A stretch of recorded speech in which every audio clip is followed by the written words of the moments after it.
the German Climate Pavilion at COP28 in Dubai. Ambitious, just together.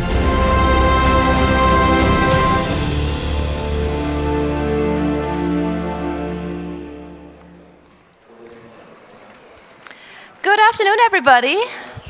Thank you for making time in your busy calendars here at COP28. Thank you so much for joining here live in the German Climate Pavilion. And also, of course, a warm welcome to wherever you are joining us in our beautiful live stream. A warm welcome goes out to you from Dubai to wherever you're joining us. Thanks for being here with us.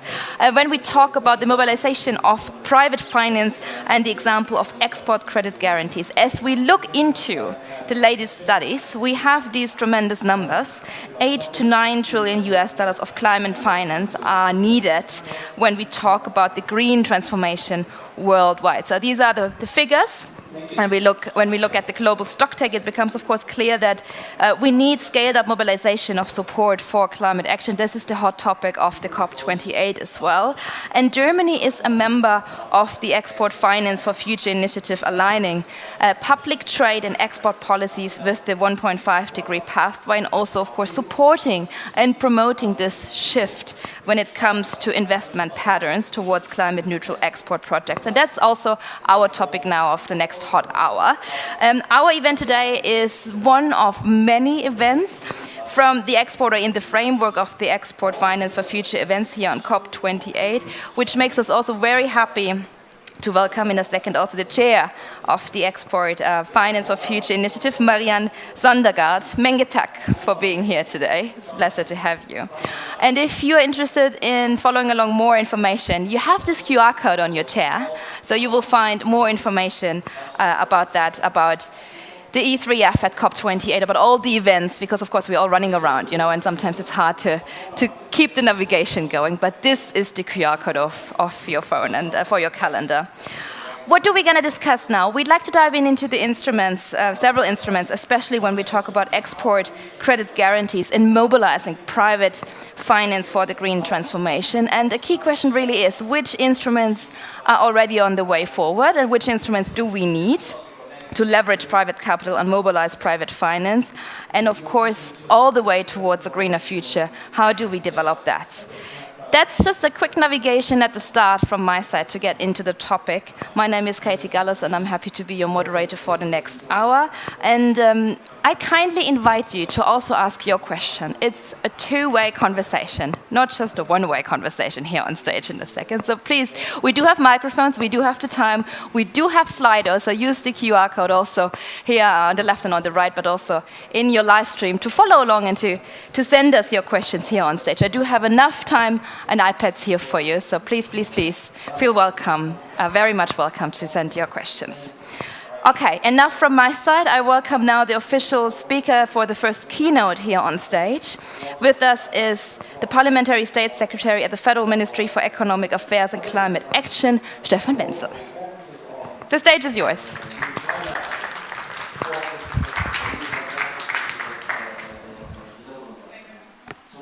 Thank you very much. I try to speak a little bit louder because otherwise maybe not everybody can understand me because it's a little bit loud behind me. But I hope you can understand me. And first, let me thank you to attend to this event. Dear panelists, excellencies, ladies and gentlemen, dear colleagues, aligning financial flows is crucial for the success of our global efforts to combat climate change.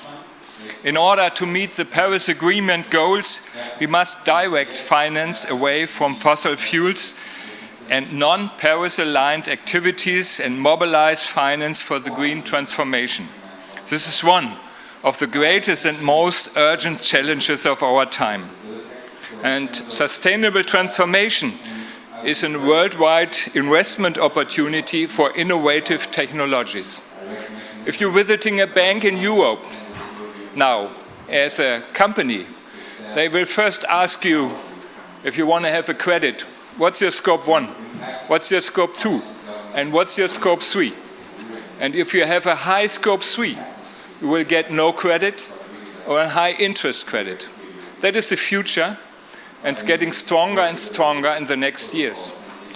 So, for example, what the oil and gas industry published 2 days before, it was only a pledge for Scope 1.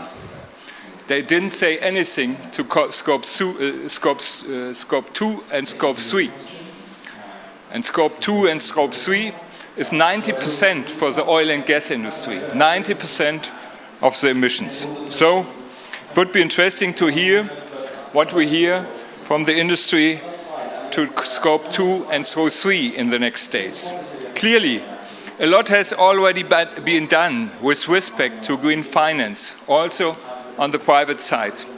Financial institutions have set decarbonization goals and provide support to other companies pursuing their own decarbonization strategies. Green bonds are no longer a niche.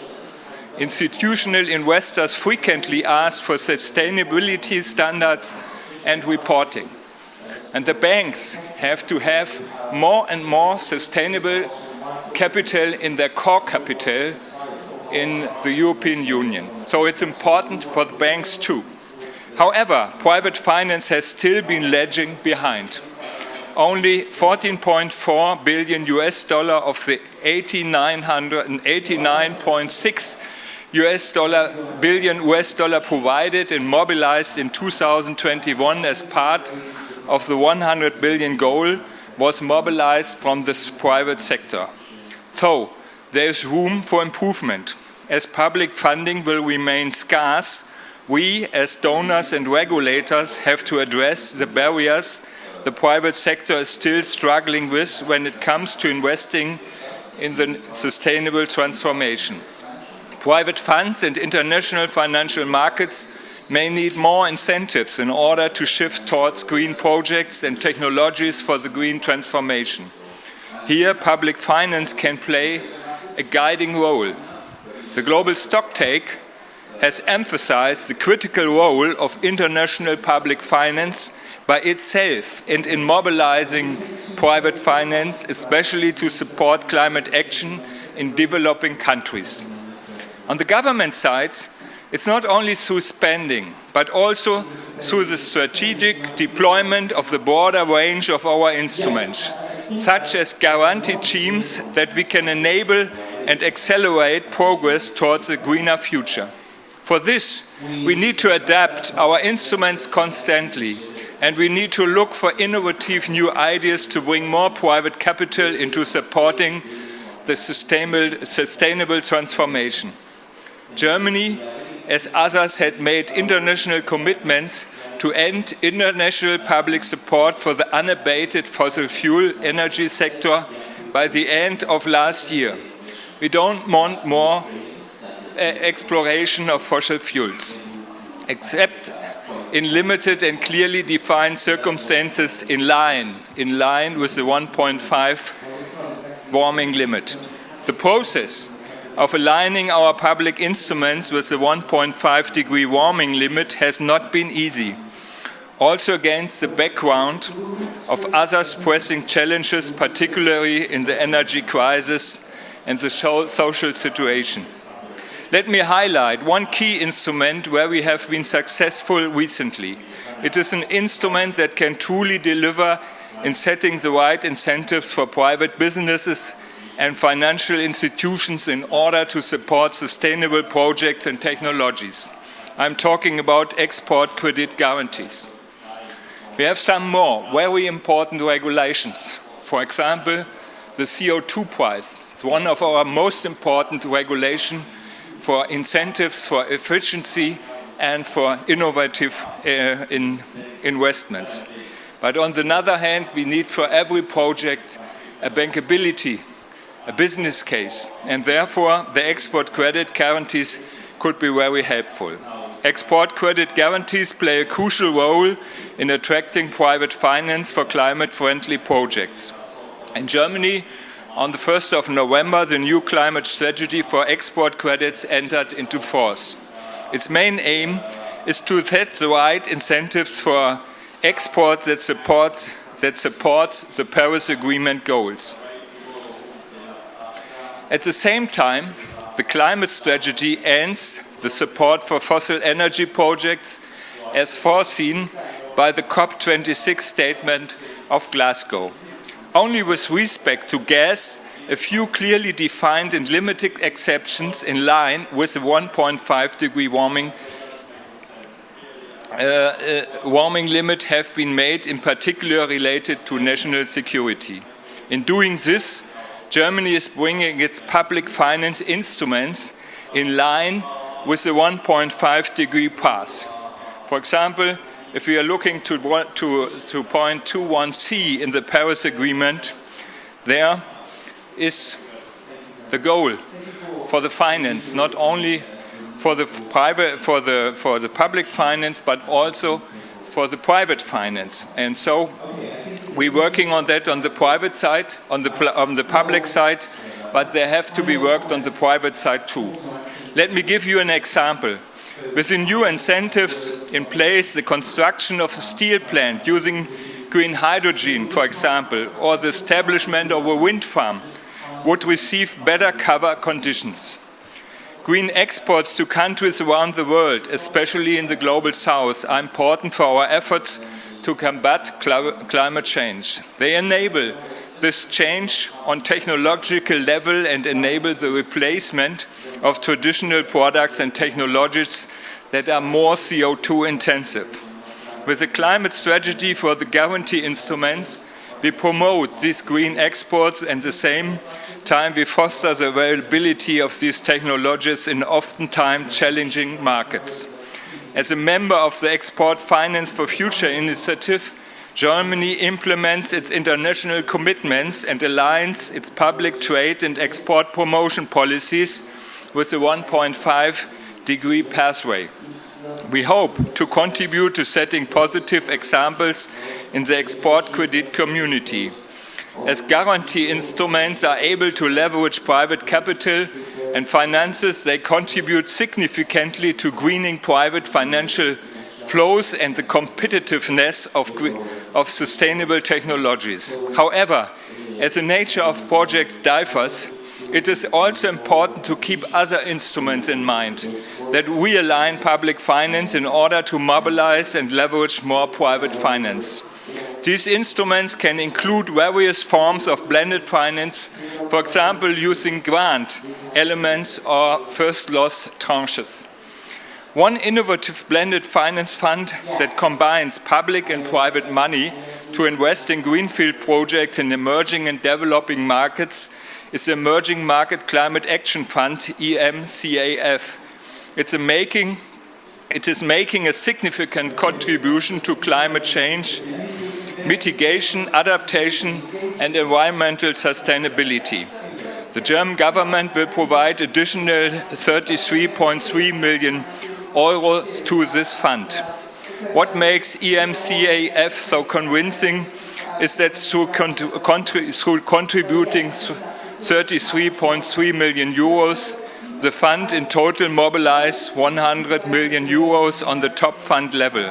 But via the waterfall structure, we expect to mobilize a total amount of about 1.5 billion euros on the beneficiary level. This is expected to result in additional installed wind and solar capacity of approximately 1.8 gigawatt. Today's panel is a great opportunity to highlight the potential of export credits, guarantees, as well as blended finance vehicles such as the EMCF. Furthermore, with today's experts, we can explore the potential of several instruments of public finance.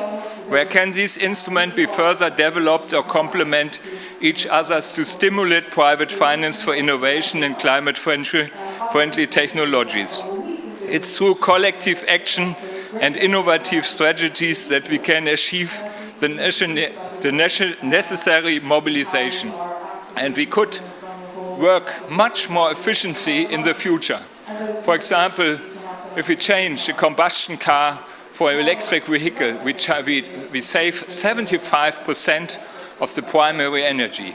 Same if we change from an oil-powered heating to a to a heat pump. We save 75 of the primary energy. So that is a clear signal to the oil and gas industry to stop investing in new projects. Thank you very much for coming here to attend the event. Thank you, Stefan Wenzel, Parliamentary State Secretary. Thank you so much. I hope you can hear me well. Yeah? Yes. You give me a sign if there's a trouble, right? Because we do have some background noise. Nevertheless, I would love to introduce you now to my panel. Please join me now on my panel, to my panelists, and then I do a round of introduction. Join me here.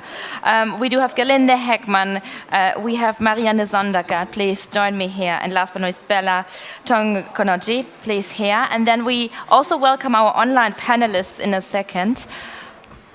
I hope they are with us in these times. Hello, hello, we can see you, and I hope you can see us as well. So with us is also Rodrigo Costera and Natalia Luat, and also Eva Steinhaus. Oh, wonderful. So we have, you can see them, I can give a round of introduction in a second. Everybody is here, and just give us a thumbs up if you can hear as well. Perfect. I give a Yeah, wonderful. So, ladies and gentlemen, as State Secretary Wenzel just mentioned, our main question today will be, of course, the debate about export credit guarantees and how they can or how they cannot deliver in the context of addressing climate change. And with us is, to your left-hand side, Gerlinde Heckmann, Deputy Director General Financing and Promotion of the Foreign Trade and Investment, based in the German Federal Ministry for Economic Affairs and Climate Action. Thank you for coming here. Online is joining us, to your left-hand side, outside, Rodrigo Costera from the MCA Group. He has been advising foreign entities implementing their investments in Angola, in particular company incorporations, mergers, demergers and acquisitions. And he's bringing the perspective of an exporter to our panel. So thank you so much for being here, Rodrigo, and joining us virtually. Also with us is Nathalie Luat. She's joining us online. She's the Global Director of Trade and Supply Chain Finance in the Industries and Vice Presidency at the International Finance Corporation from the World Bank Group, and she's based in Washington, so it's going to be a very early start for you. Here you are. Thank you again for joining. You were, prior to the current role, you were the Global Senior Manager in charge of Innovation, Capital Markets, Insurance and Distressed Assets. So thank you for being here and also for bringing your perspective of our financier to the panel. Thank you. To my right-hand side, in the center of the stage, is Bella Tonkonoji. You are the U.S. Director at Climate Policy Initiative and Analysis and Advisory, international non-profit organization. You're working at the nexus of finance and policy for climate change, so you bring very much, several perspectives to the stage. And you're overseeing research and strategic initiatives across CPI's climate finance work streams. Thank you so much for being here and for bringing the perspective of a think tank on stage. Wonderful. And last but not least, we also have Eva Steinhaus joining us. Eva Steinhaus set up the Competence Center with the regional scope for the countries of the Middle East, North Africa and Pakistan in 2019. Permanently, you're located in the UAE. You provide advice on export credit guarantees of the Federal Republic of Germany to foreign buyers of German goods. And you're coming from the Chamber of Commerce Abroad, also known as the Außenhandelskammer for the German-speaking guests here in the Middle East. So thank you, Eva, for coming online to our panel. Now, last but not least, Doug for being here. Marianne Sondergaard Jensen, your expertise lies in regulatory and policy matters related to export credit. You are the Senior Director and the head of the Danish Export Credit Delegation, and also the chair of the Export Finance for Future initiative, what I mentioned already earlier, which is also the framework of the event round here. So again, thank you for coming. As I mentioned again, for the new faces here, you're still invited to give me a hand sign for your questions, as it's a topic very close to all of our hearts, as it's the community here coming from event to event. We start with the first part of our panel debate when we talk about the export credit guarantees and how to address the climate change. And State Secretary Wenzel just mentioned, of course, the newly introduced climate strategy.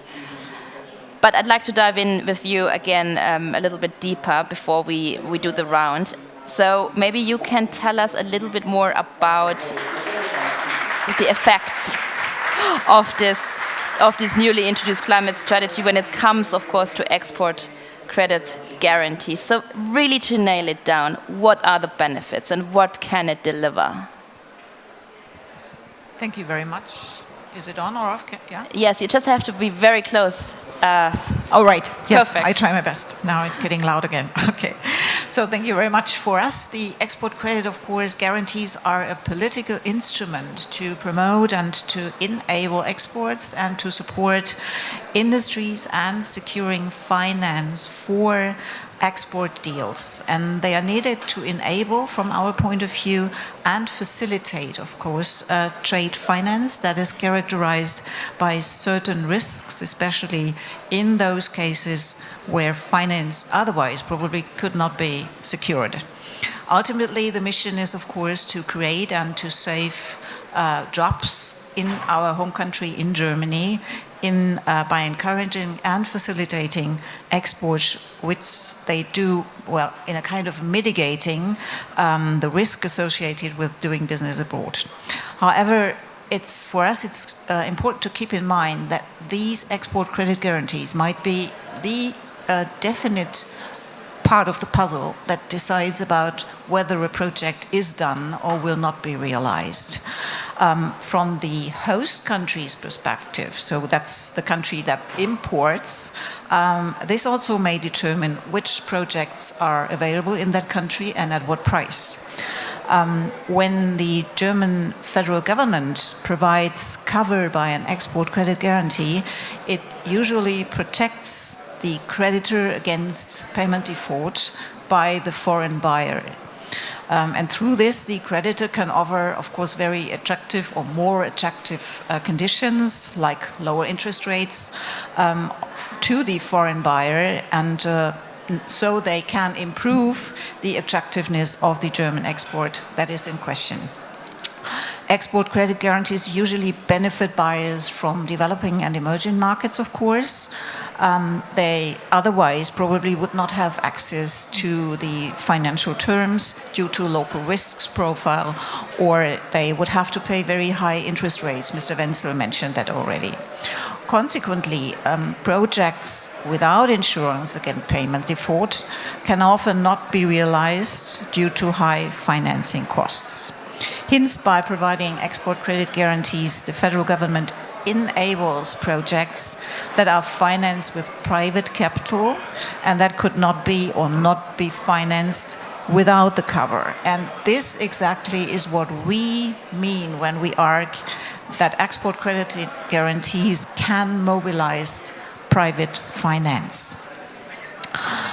With our new climate strategy that was already mentioned and that entered into force at the beginning of November, our German government aims to align our export credit policy with the 1.5-degree pathway, including creating specifically favorable conditions, especially for green and climate-friendly projects. So preferential cover conditions incentivize foreign buyers to demand more climate-friendly products, technologies, and to offer more climate-friendly solutions. This is what we aim on. At the same time, the climate strategy implements our commitments to end financing projects that are not compatible with the 1.5-degree target of the Paris Agreement, such as projects in the fossil fuel energy sector, of course. Cover for these projects will not be granted anymore, except very limited and clearly defined exemptions due, Mr. Wenzel mentioned that as well, to energy security in Germany. And we are keen that the projects we are still covering will be H2 ready or H2 capable within the next couple of years. With regard to promoting green technologies, we have to acknowledge, though, and I think everybody is quite aware of that in this regard, we only will lead to broad results if there is sufficient demand in the host countries, on the other side, in the buyer country. And this is one of the reasons why the export credit guarantees play really an important part in an overall strategy, but they are certainly not the only way to handle our problem and to get forward. So I think we will touch later on that it's really important to have additional initiatives or additional instruments existing that provide direct support in foreign countries to green the policies in these partner countries. For example, the industry policies.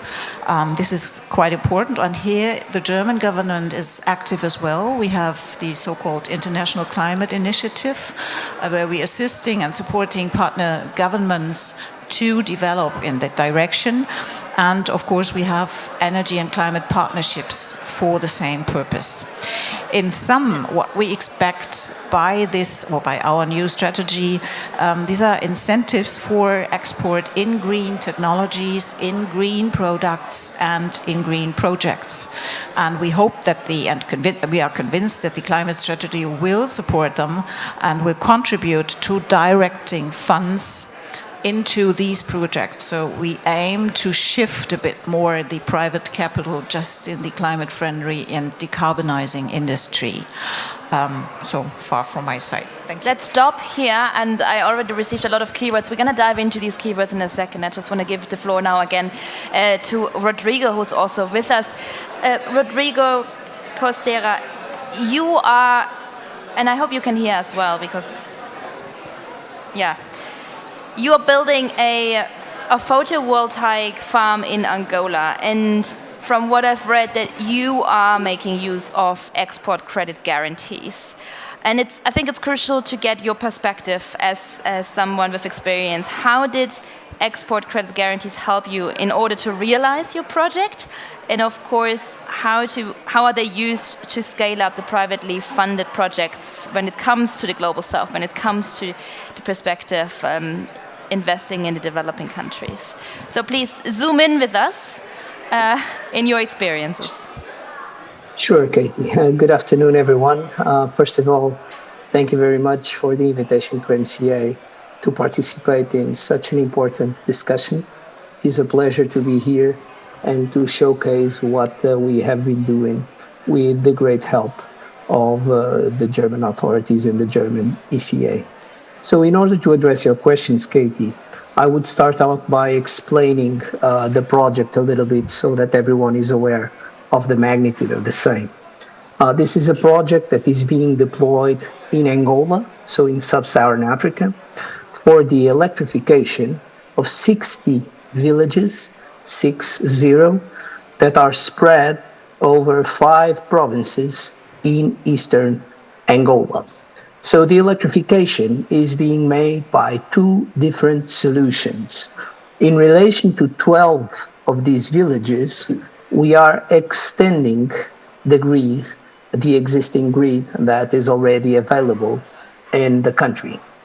In relation to other 48 villages, due to the fact that these villages are very remote and far away from the existing grid, we are building PV parks, so solar parks, installing lithium-ion battery systems to provide energy during the nighttime, and thus providing off-grid, fully renewable solutions to each of these 48 villages. This project is a turnkey electrification solution that is being delivered to the government because it encompasses the following infrastructures. So it has the generation component, generation of electricity. We are also installing the distribution component of the electricity, and we are inclusively installing meters in all households, all industries, so all consumers in the region. This means that a total of 200,000 households will have access to energy, and this means also that more than 1 million people will be covered by this project. The project is to be implemented over the course of 3 years, MCA received notice to proceed in July this year, so it is expected to be concluded in mid 2026. It is already ongoing. I can repeat that. Going to your question now on how export credit guarantees helped the project. As we all know, a project of this magnitude is difficult to finance merely with commercial financing. There are a number of reasons that can be put forward to this effect.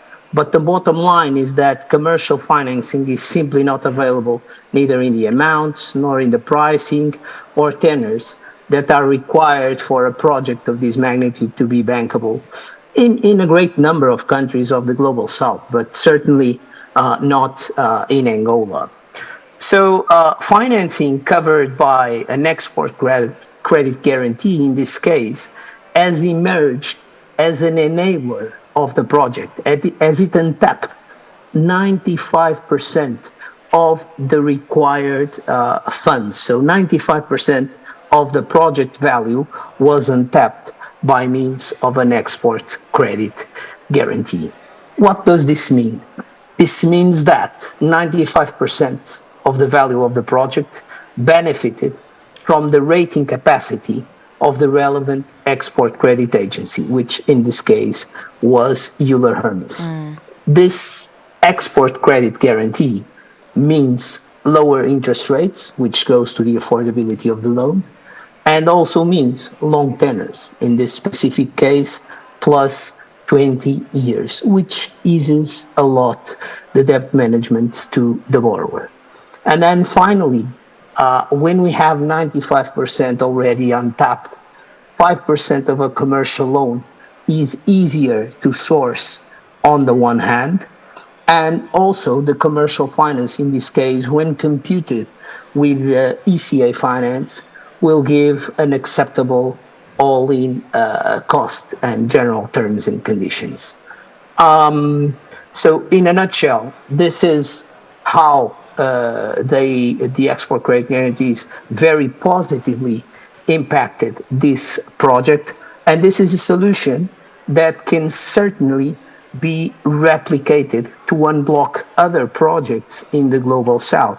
So export credit guarantees will untap funds up to 85 or 95%, depending on the cases, and these funds will always be better priced and with longer tenors. Obrigada, Rodrigo. Then I ask a different question just along, because it sounds, very smooth.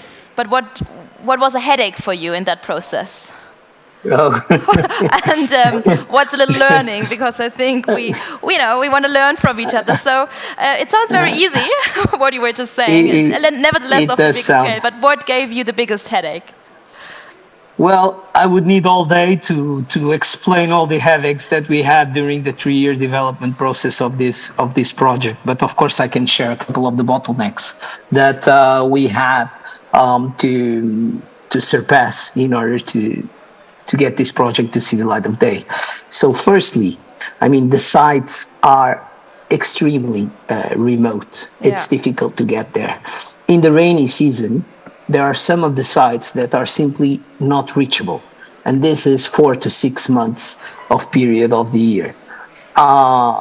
There was no reliable information available in order to do a proper development of the project. How many people lived in each of these villages? How many houses were there? What were the expectations of growth? What are the consumption needs? How many businesses are there? How many hospitals? How many schools? So all this data had to be put together by MCA during the development of this project. There was no internet, no phone coverage in a lot of these places. And for the technology and equipment that we are installing in this project to function, this infrastructure is crucial. It was also quite difficult to engage key suppliers in order to implement this project. I mean, the energy transition is there for everybody, not only in Africa, but mostly in developed regions of the continent. And the book orders of these technology and equipment suppliers are full. So it's difficult to get their attention to projects in more challenging conditions. And then there were the typical bottlenecks of the limited capacity of lenders for projects of this nature. And also, finally, a very strict TNS due diligence that needed to be made. This is not so much of a bottleneck. It was more that it had to be made before the monies were available. So it was at full risk of MCA. Yeah. And on an equity basis only. Thank you for that, Rodrigo, for sharing the little headaches and the big headaches with us. Eva Steinhaus is also with us from the Chamber of Commerce. I'd like to come back to you now, Eva, because as I mentioned, you are supporting German companies, especially small and medium-sized ones in the region, doing here business in the Middle East. So let's zoom into the business profiles, and maybe you can share with us your facts and figures, your experience on how you see a growing demand also for climate-friendly technologies in this very traditionally fossil fuel-dependent region. So how far are we? What is on your desk, so to say, for a climate-friendly technology support? Yes, thank you. Maybe just a tiny step back just to explain. I am sitting within the AHK, the chamber. However, this role or this competence center for export credit guarantees was implemented by the Ministry of Economic Affairs and Climate Action in 2019 in order to support the work of Euler Hermes as the export credit agency abroad. So there are 3 centers of us worldwide, one in Dubai, one in Singapore, and one now in Abidjan. So my work on a daily basis is not the typical chamber work. Of course, in the hallways, in conversations, I do get a little bit of a sense of what's going on, and also get involved in a number of common events and so forth. And definitely can say that from a chamber perspective, there is a certain interest also from, let's say, German companies that come to the region and want to sell their own technology here or develop it further here in the UAE, particularly, or in the region. There's certainly an uptick in that. I can't give you numbers. It's a not particularly a statistical effort that we have done there to really provide hard data on that. But it's definitely an anecdotal evidence there. And certainly also, and that was mentioned before as well, there are cooperations with various government institutions. There is on the energy and climate level cooperations between the governments with Germany as well in the region. So energy partnerships and so forth, including hydrogen. So there's definitely a lot of discussion and debate going on my desk. As sort of the representative of the German ECA, I do get more and more requests or get also involved in discussions on larger scale projects, namely, let's say, NEOM, the hydrogen project that we supported there, which is of course is a massive project and a big endeavor. But likewise, also smaller importers, small medium-sized smaller and medium-sized companies that are based here in the region who would like to get into a recycling project or something of the like. So there's definitely a sensed impact of not only the export credit guarantees and then new developments, but rather on a global level, the discussions that we are having, the COP conferences, and all the efforts that are done globally, where more and more people and stakeholders come to the table and do want to go greener, if I may say it so simply. Interestingly, though, and we spoke about the sector guidelines of the climate policy that has been implemented only a month ago. So it's a bit early to give data on that and what kind of impact did that have so far on, let's say, the portfolio or even on requests on my behalf. Euler Hermes actually has done a portfolio review of existing portfolio from January last year, 2022, until June 2023, to just see now that we have this new climate policy in place and the various criteria, how much of that existing portfolio would have qualified? Because you have 3 different categories there, where the green category is the one that benefits the most in terms of preferential cover conditions, where already 36% of that portfolio would have benefited, and the project of Rodrigo, for example, would have even benefited not only from 95% coverage ratio, but also 98%. So that's quite encouraging, and we do expect that this steering effort with the use of this climate policy will have its effect, that people will look more towards greener solutions. Thank you, Eva, for your perspective. Then let's ask Natalie, who's also joining us online now from the International Finance Corporation, when we talk about the different instruments to mobilize private capital. Just listening to the previous speakers, and I know there are a broad range of instruments to mobilize private capital, but from your perspective, how are you mobilizing private finance, and how... Can you hear me? Yes, I think so, right? I hear you well. Oh, perfect. You were just, wonderful. I can see you now as well. So what's your perspective on how to mobilize private finance in that regard? So I just want to clarify that IFC is not an export credit agency. We are part of the World Bank, and so we provide guarantees on trade transactions between countries, and there can be developed or emerging markets. So what we have is a network of 225 banks in emerging markets, and we guarantee the risk of these banks so that confirming banks can do more financing, provide more financing to these banks. So I want to thank you for inviting IFC to this panel, because we are very involved in ensuring that one of the core pillars of the Paris Agreement is to make the financial flows consistent with the goals and undertakings of the agreement.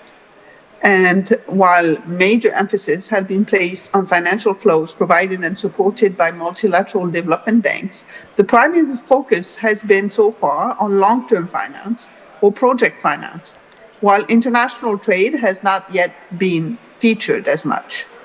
So we believe that international trade and trade finance represents a significant share of financial flows required to support the agreement. That's why we believe that short and medium-term trade finance plays a critical role in financing the flow of goods and services needed for the deployment of clean energy technologies, energy efficiency upgrades, and climate-smart agriculture, among others. So we work, your question to me was about mobilization and how do we bring other partners. Our first partners are international organizations. So we work with the World Trade Organization, we work with the United Nations Environmental Program, and various multilateral environmental agreements to highlight the role that trade plays in the realization of environmental and climate goals. In 2004, IFC launched its trade finance operations. And in 2010, we already introduced the concept of what we call climate smart trade as an incentive for participating banks in our program to facilitate cross-border trade of equipment and raw material that support climate change mitigation and resilience activities such as renewable energy, energy efficiency, climate-smart agriculture, green transport, green buildings, and so on. So that's how we can ensure that we can mobilize other partners, in this case, financial institutions or other multilateral banks, to ensure that we can leverage and mobilize more funds. But it brings the importance of defining what exactly is climate trade finance. And we've received many inquiries from our clients on how do you define it and what are the eligibility requirements for trade finance deals to be considered as climate related. So although the term climate trade does not have yet a universally recognized or standardized definition, we have gradually developed and fine-tuned a definition and eligibility criteria through internal consultations and through our work with our clients and other multilateral banks. And in September, we held a trade and supply chain finance roundtable in Washington, D.C., to begin discussions to develop a joint guidance note on the definition and eligibility of climate trade, which will greatly benefit our partner banks, clients, and other stakeholders. So to mobilize funds for climate, we need to agree on definitions. And we hope to finalize the guidance note as soon as possible and publish it in 2024. Thank you. We strongly believe it will be a good reference point for climate trade in the markets.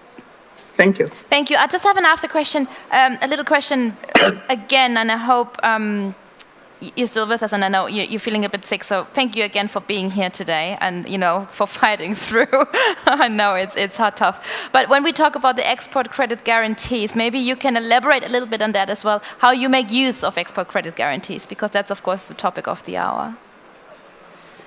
So we don't use export credit agencies guarantees. We provide guarantees that between banks, confirming bank, and a bank in an emerging market, and we provide guarantees up to 100%. So it's an additional product. It's a different product. ECA. Thank you. Coming to Marianne, and then of course I'm with you in a second.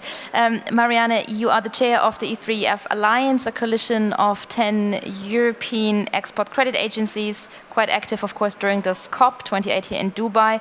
Again, to knock it down, because we want to hear more about it, what is the aim of the alliance, and what has it achieved so far? Because meeting and talking is nice to have, but the action should be also followed. Yes. Yes, thank you for that question. And indeed, I mean, maybe to start, one of the aims of the Alliance is to explain what we do, because to be honest, the word export credit guarantee, you've already lost half the room. And I think to follow up on some of the comments, and as Natalie mentioned, it's about trade, it's about projects, it's about taking risk. And the IFC, we work with the IFC often as co-guarantors. So you have, Natalie, I think, spoke to some specific instruments, but I know that Denmark has financed projects together with the IFC, but separate with each our instrument, because we provide finance, and there's some of these projects, you need what we're saying at the moment, all hands on deck. One institution can't necessarily take all the risk themselves. So what does the E3F do? Well, again, it's to simplify explain what export credits and how we contribute to the to climate finance. Sorry, I just lost the thread of my thinking there. Because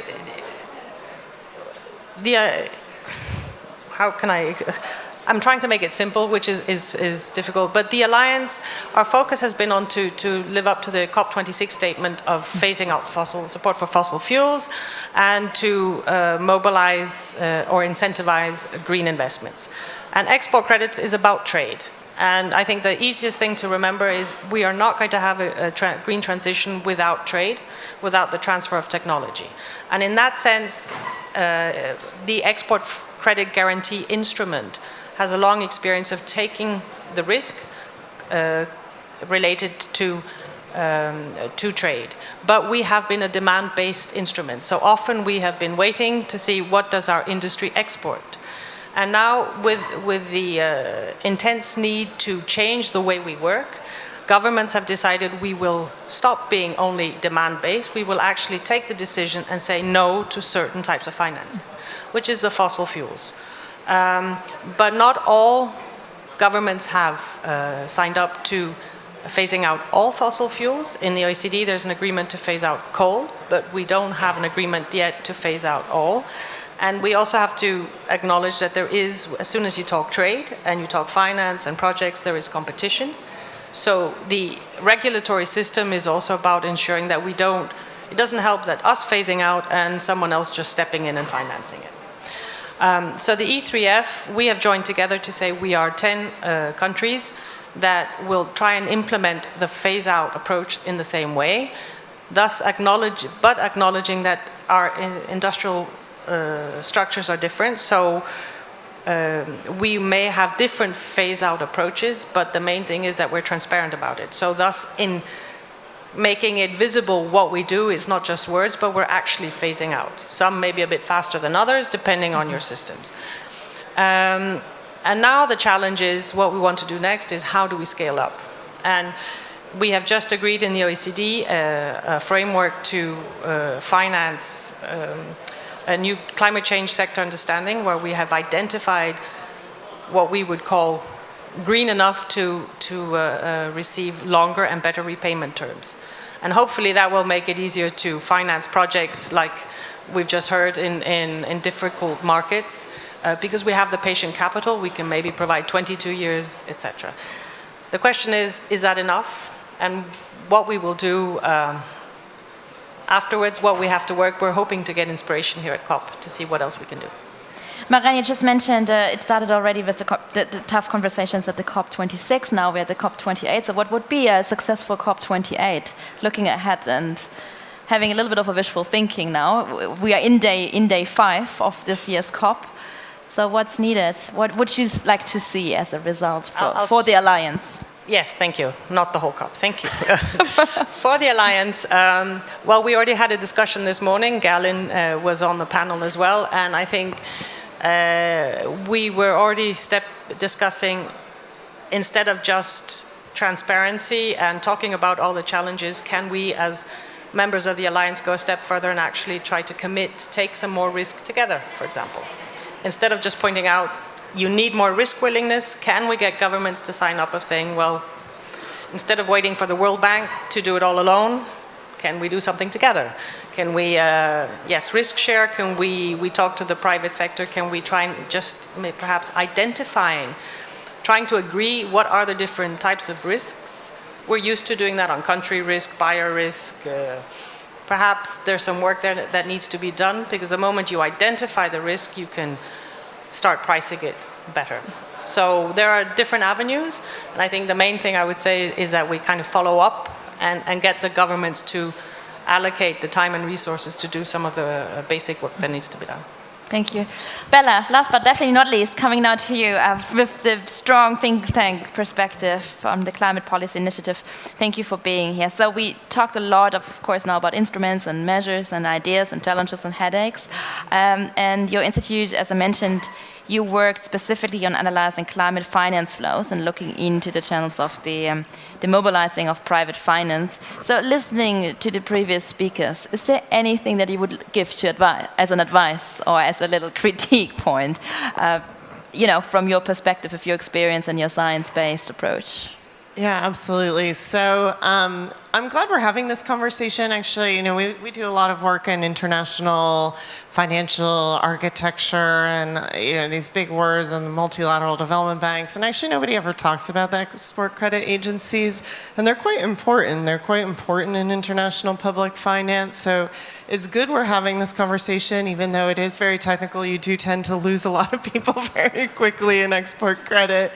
But there's so much room for export credit agencies to do more and to be more active in this space. It's very nice to hear that the export credit agency in Germany is advancing quite a lot in this. I can't completely say the same for the one in my country, but it's great to see some quite ambitious strategies in this space.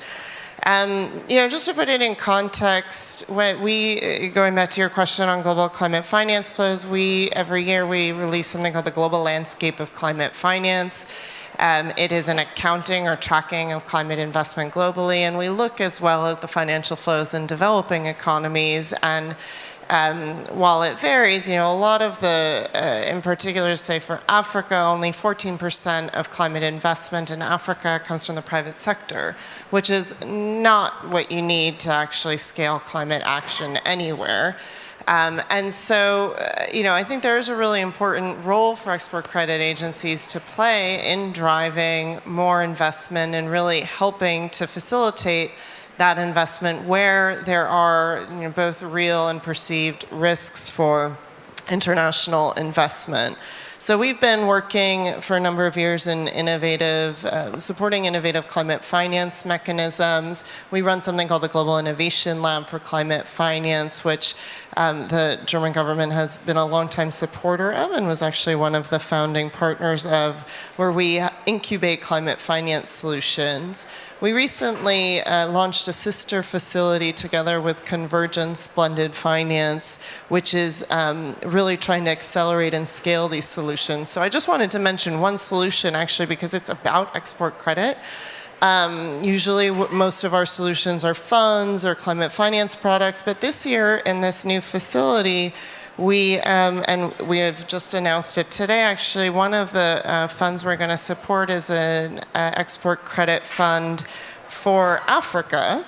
That is actually, it was brought to us by Acre Impact Capital. And what was interesting about it is they're a private debt fund investing in sovereign-backed climate-aligned infrastructure. And what that means is the export credit guarantees are available for, at least what I understand, about 85% of the deal.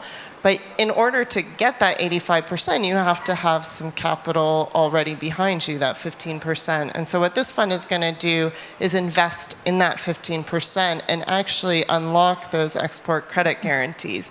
And so I think there's just so much room for financial innovation in the space. We're really excited to be supporting one of those funds and to get to financial close. But I think there's just a lot of room here for further conversations. And so again, thank you for the invitation. Thank you, Bella. But if there is enough room, why is the room so often so empty? In that topic and for these topics and for these bold questions, how do we integrate more people in that room debating about these difficult, not easy questions, but important questions? No, I mean, it's 5 years ago, climate finance rooms were pretty empty. MDB reform rooms were empty. I think you need to start the conversations and have these conversations. This is the first time I've ever been invited to a panel on export credit finance. I think, it's something that is often kind of last in line for some, I don't know why that is, but it has been, it's not been a focus in international discussions in the same way that multilateral development banks have. And probably because it's pretty technical, there are a lot of institutions, they're bilateral institutions, so they're not as, and they're offering guarantees, so it's not always clear exactly what they're doing.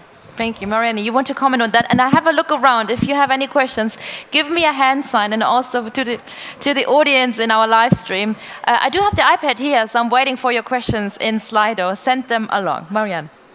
Thank you. And I just wanted to react, and it's great to hear about this new product in the Global Innovation Lab. The Danish Export Credit Agency is actually a member of Global, or we used to be. I think we're still on the mailing list, but we haven't been active for the past few years. But it started in 2013, where we even had climate finance ministers decided on an export credit path of work. But it was very, very difficult to get traction on this. And what we also found in Global Innovation Lab, and we've had great work with CPI, is actually including export credits. And there are different reasons for that. It's as you say, it's technical, but there has also been in our systems this perspective that we're talking about development, we're not talking about trade. So it's the whole perception that financing trade is not, it's kind of forgotten. And to be honest, if you take the SDG goals, even there trade it's kind of split out in between, but you don't actually go in and say trade, having a well-functioning trade system is also a way of delivering a sustainable development, because everyone should have access to trade their goods. So I think it's in all of our systems. We've had a very silo-based, and at this climate finance minister, it was interesting to hear, they even asked, why are you here? And it was a colleague from, actually from KfW then, who then said, why do you keep on saying export credits are relevant? And I said, well, all the export credits from Euler Hermes, the German system. And he says, no, that's KfW EPEX. And I think, no, that is, I think if you go in and check, they will be guaranteed by Euler Hermes. And that's where it becomes technical, because then it's the guarantee behind, and everyone likes to front of saying it's our project, because they have done, everyone has done it. But as soon as you have 8 participants in a project, you kind of lose. So I'll keep it short here, but it takes time, this dialogue, so it's great, and perhaps we can chat afterwards on continuing Absolutely. this. Yeah, thank you. I do have a question. Give me 1 more minute, because I'd like to come back to Rodrigo for a second, because we just mentioned about leveraging private capital in the African context. And Rodrigo, of course, we want to hear more about your expertise and about your experience, and maybe your learnings. How do we leverage more private capital in the African context? What does help, and what is not helpful at all? I mean, the capacity is somewhat limited. I was very glad to hear about this new instrument that was just mentioned. And thinking about, and according to the explanation I heard, this will be an instrument to be able to apply in sovereign financing in order to unblock the 85% of the loans that are covered by the export credit guarantee. So this goes to the same example of the 5% that I have just given in the case of the project that MCA is implementing. Indeed, these markets are tight, but if you have already the export credit guarantee unlocked, it is not impossible to find 5 to 15% in PRI markets or in commercial institutions or multilateral agencies, of course, in order to bring this capital to enable unblocking the export credit guarantee. So the market exists. You need to look out for it. It's technically complex. I agree with what has been shared here, but it is doable. Yeah, Eva, the question also to you. I mean, we're listening to so many different instruments and possibilities. Do we need more instruments, or do we also should focus more on cooperation, which is filling up the room then? Eva? Tricky question. I'm not sure whether we do need more instruments. Of course, there's always niches and things that need to be filled.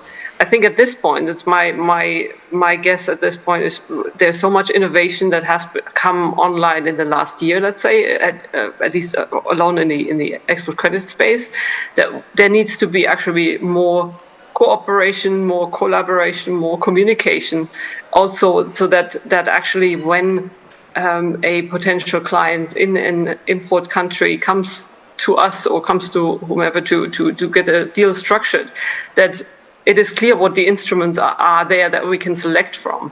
I think there's at the moment maybe a moment of confusion where people just need to get up to speed with what is the new climate policy of Germany and the new climate policy of the next country.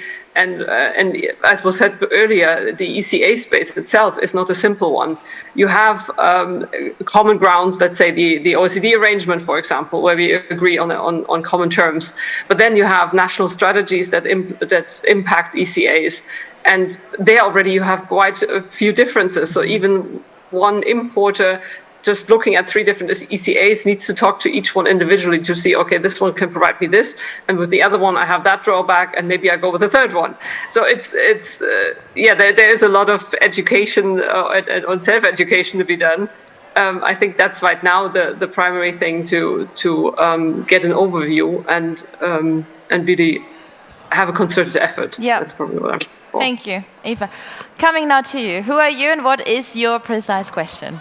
Hello, my name is Simon Pfluger from the Sustainable Finance think tank Climate and Company. So I want to add to the room, I agree we need more instruments and regulation as an instrument. And we know that up to 80% of natural capital destruction and the majority also of human rights violations actually take place in clients and investees' value chain of financial institutions. So I think we had almost all panelists agreeing that mobilizing private sector financing for sustainable projects abroad is very difficult down the export value chain. My question is to the German government. Just turn down the speed a bit, because okay. I wanted to write down a few notes. Oh, sorry, because I think I don't have much time. You don't have to run through your question. Well, So my question is to the German government, how can it be that the German government is currently planning to throw over the adoption of the EU supply chain law, which is supposed to be one of the major incentives for the mobilization of the 1.5 degree path?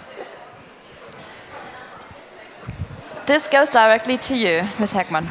Yes, thank you for that question. So we are not overthrowing this whole, well, but there is a debate in Brussels right now, and we are just trying to focus that we stay in line with the 1.5 path degree, of course, and it's not fixed yet.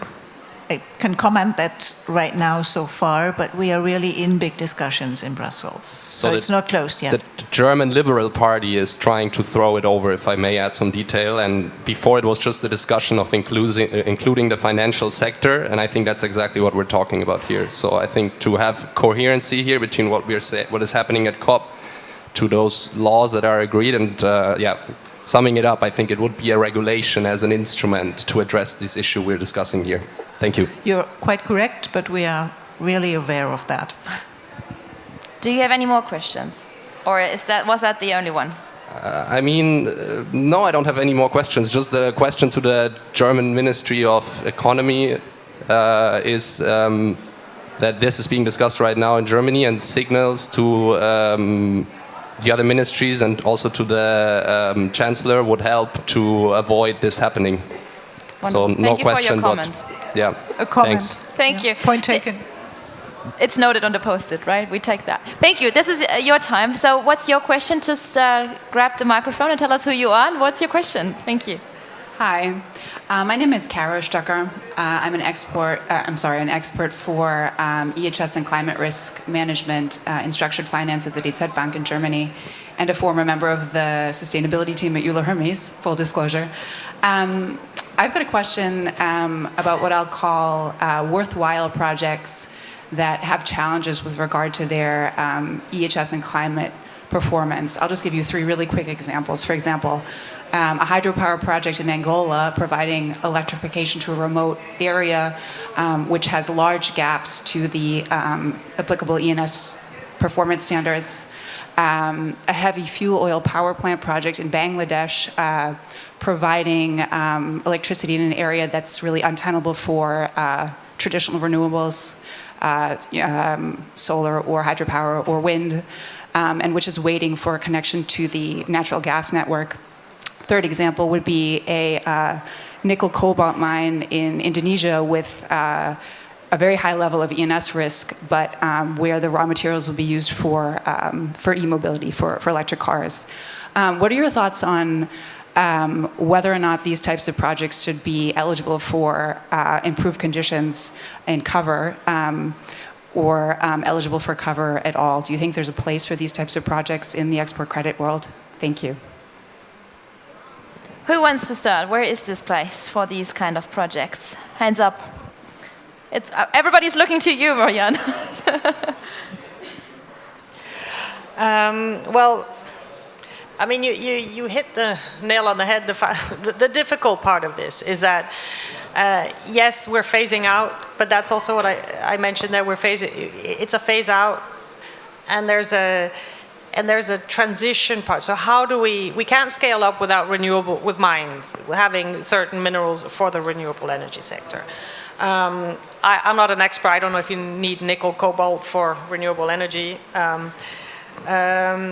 Heavy fuel, yes, that is connecting to in a remote area, which is connected to the grid. Yeah. So, but here we're very dependent. Export credit agents, there's a limit to what we can do on our own. We're dependent on having national transition plans as well, having a credible approach and definitions on which type of projects would make sense from an ESG perspective and a climate perspective, which projects are in the pathway, the net zero pathways that we can support. So that's one of also the ambitions of the E3F Alliance, is that to try to reach out to, for example, net zero There's a Net Zero Alliance that's just been launched, finding out how can we actually identify which projects would make sense that are in this gray zone. So I can't say whether these would make sense. It would require a climate evaluation. But I would say at the moment, with the phase-out heavy fuel, we don't do.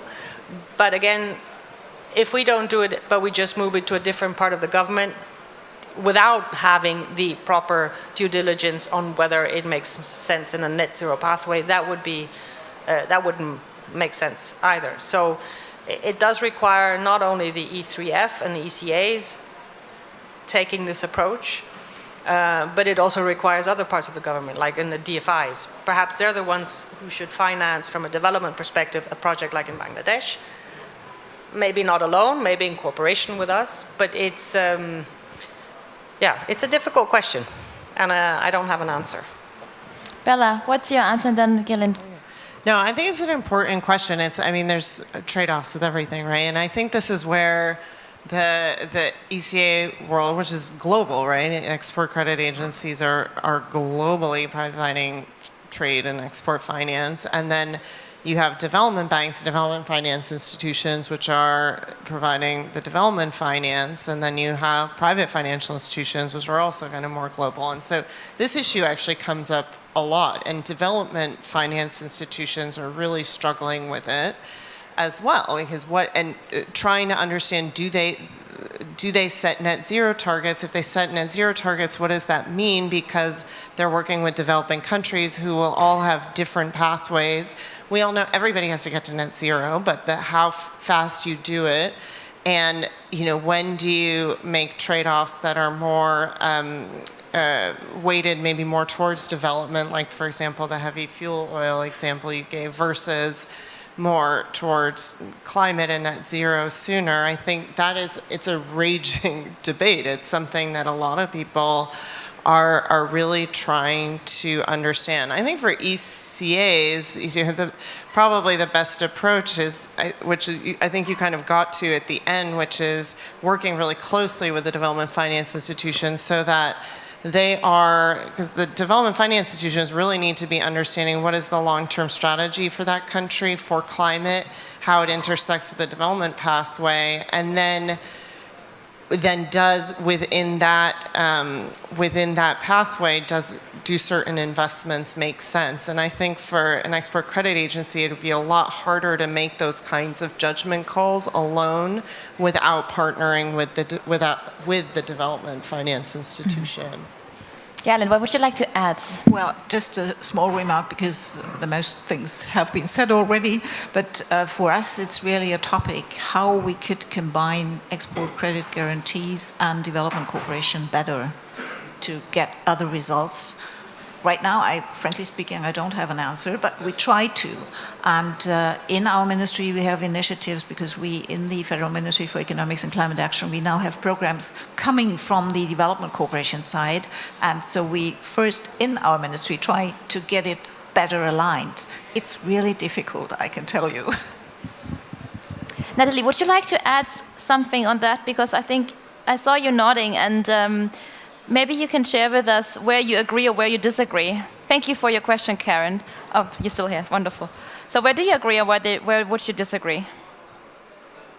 This is a very big concern for the industry, and I go back to the importance of agreeing on standards.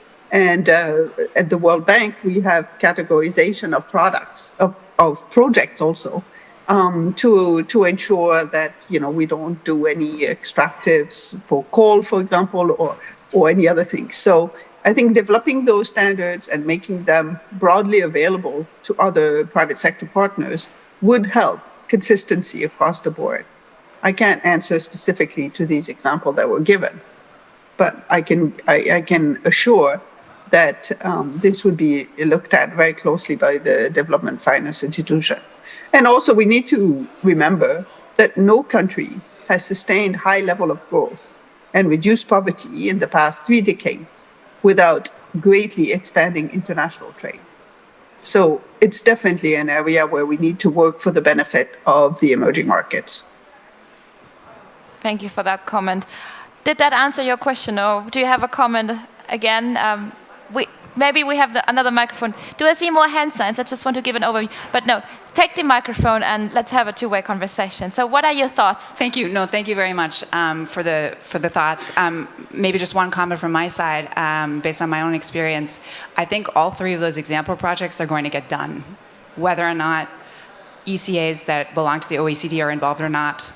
And so I guess I would just put a word in for sticking with projects like that, even if they are challenging and perhaps not completely in line with the standards that are held by the ECAs. It might just be better for everyone to stay involved. Do we have more questions? Otherwise, I'll check online as well. Okay, no, I don't see any more hand signs. So again, to finish up and to close up, to wrap up that round, who's missing on our panel? To have these difficult debates when we talk about mobilizing private capital, when we bring so many people into the room. It's a conversation. So who is missing in that room that we should invite next time? It's not an easy question, I know, but Gelen, maybe you can do the start and then we do the round. Yes, I try to give a remark. I'm not sure whether somebody is missing, but I think it's a process to get closer together, because development cooperation and export promotion has different goals, of course. The development cooperation would like to develop the country, the partner country, and the export promotion tries to support the enterprises of the home country. And these different goals are not easy to bring together, and I think this is the real problem we have. So that's my experience from our inside conversations and discussions we have. We do a little bit of zigzag, so we go to Eva. What would you say? Which perspective do we need next time when we meet on stage? I would just want to add to what Frau Heckmann just mentioned is also, yes, what gets often forgotten in the conversations that I'm having is, yes, exactly the aim of an export credit agency. There is different institutions with different aims, different objectives.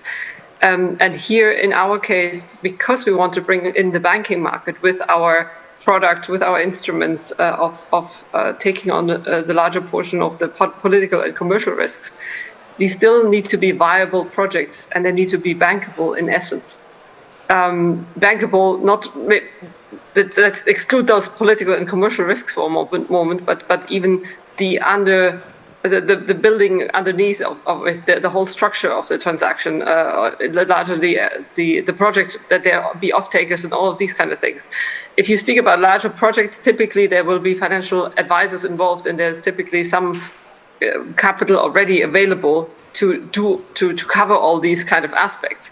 But in the smaller scales, there is sometimes an expectation as if this was a grant, or it has as if an export credit agency has a development aim. And I think that needs to be clarified. Yeah. Rodrigo, your thoughts? Perhaps bringing into the discussion the end client, so the representatives of the emerging markets and the projects that we are talking about here, to hear their perspective, what are their interests, their views, what they are able to compromise on, to have these implemented in their own turf. Thank you. Bella, for your comment, who's missing? Which voice is missing?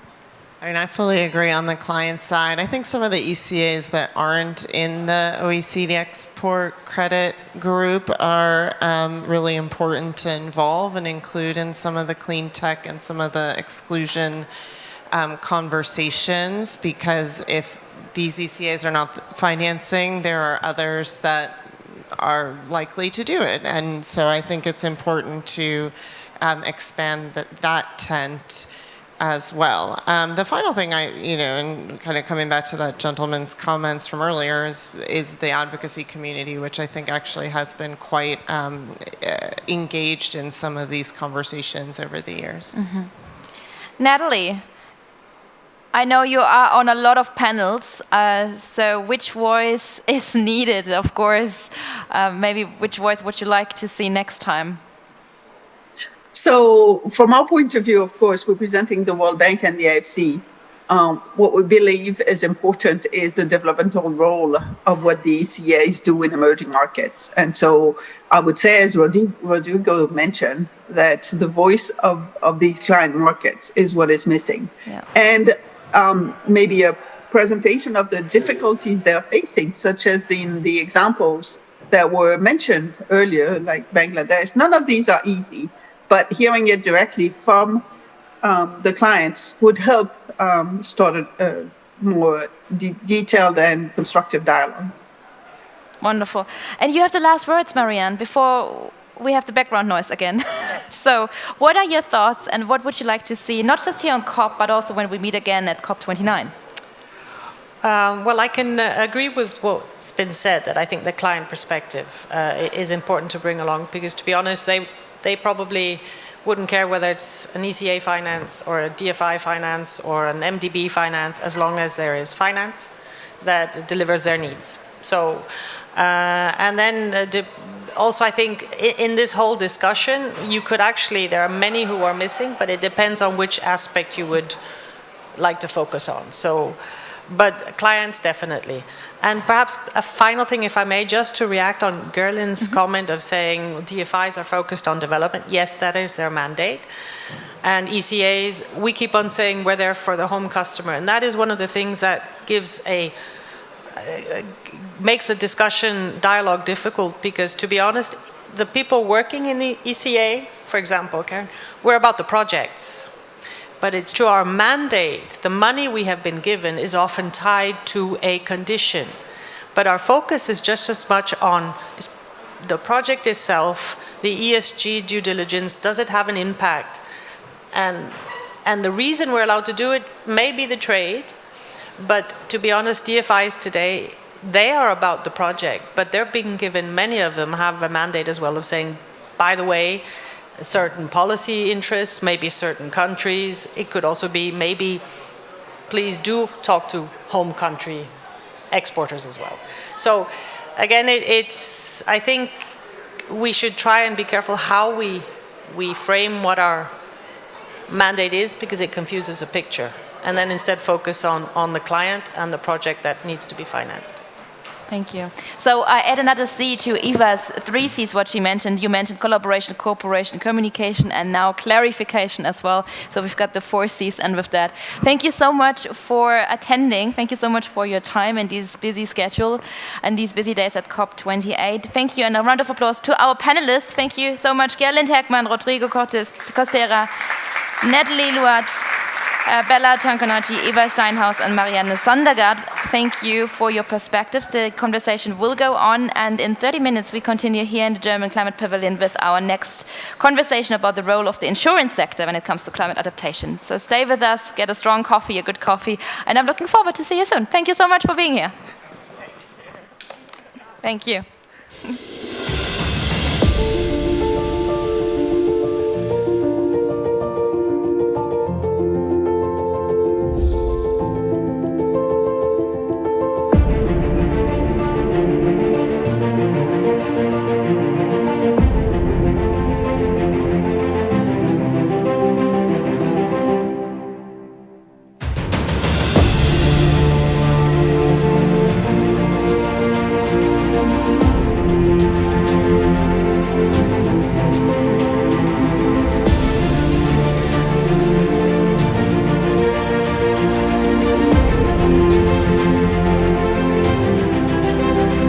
Welcome to the German Climate Pavilion at COP28 in Dubai. Ambitious, just together.